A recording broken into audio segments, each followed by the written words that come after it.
আকাশ কাঁপছে বাতাস ছেড়ে, শব্দের দেয়াল ভেঙে চীনের আকাশে এখন উঠছে আগুনের পাখি। ফেইটিয়ান 2 একটি হাইপারসনিক দানব, যার গতি ঘন্টায় 15,000 কিলোমিটার। আপনি ঠিকই শুনছেন, 15,000। চীনের নর্থ ওয়েস্টার্ন পলিটেকনিক্যাল ইউনিভার্সিটির হাত ধরে এসেছে এক চমকপ্রদ আবিষ্কার। এমন এক হাইপারসনিক বিমান যা একবার আকাশে উঠলে তা আর চোখে পড়বে না, শুধু বজ্রের গর্জন রেখে যাবে পেছনে। ছবিটি এখন ভাইরাল।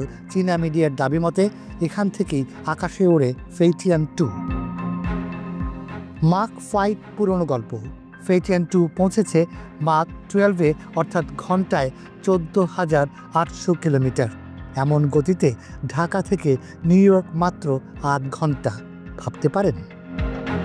এ বিমানেই প্রথমবারের মতো সফলভাবে একসঙ্গে যুক্ত হলো রকেট ও জামজেট ইঞ্জিন। এক প্রকার নিজে নিজেই বদলেছে ইঞ্জিন মোড, চলন্ত অবস্থায়, যা এখনও কোনো দেশ পারেনি। এটা কি কেবল গবেষণা নাকি যুদ্ধের প্রস্তুতি?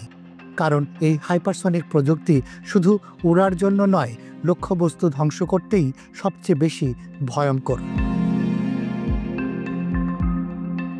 যুক্তরাষ্ট্র তো এমন সাফল্যের স্বপ্নও দেখে না, তাই হয়তো একের পর এক চীনা প্রতিষ্ঠানের উপর নিষেধাজ্ঞা।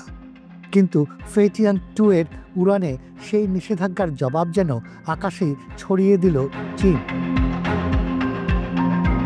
বিশ্ব কি প্রস্তুত? হাইপারসনিক যুগে একচেটিয়া নেতৃত্বে চীন। প্রশ্ন একটাই, পরবর্তী যুদ্ধ কি হবে শব্দের গতির বাইরেও?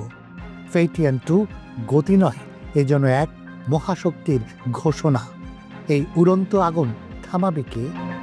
কাজল হায়দারের রিপোর্টে রুমি নোমান, খবর সংযোগ।